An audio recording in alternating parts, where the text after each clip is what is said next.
Masukkan markah. Ini tutorial yang terakhir tau. Mesti tak sabar kan? Mula-mula, type scratch.mit.edu. Klik sign in. Masukkan username dan password. Cari file yang kita save. Ni dia. Klik variable. Lepas tu, klik make a variable. Typekan markah di sini. Klik OK.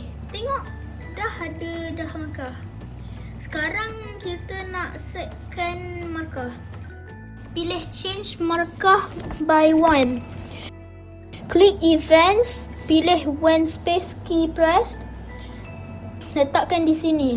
Spacebar diklik, markah akan bertambah. Pilih when green flag klik. Letakkan di sini. Klik variable. Pilih set markah to 0.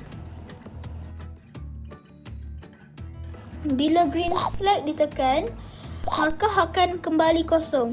Jom kita try.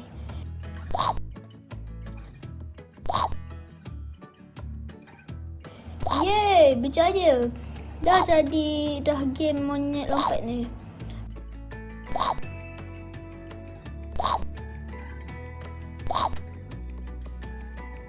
Jangan lupa cuba tutorial ni ya.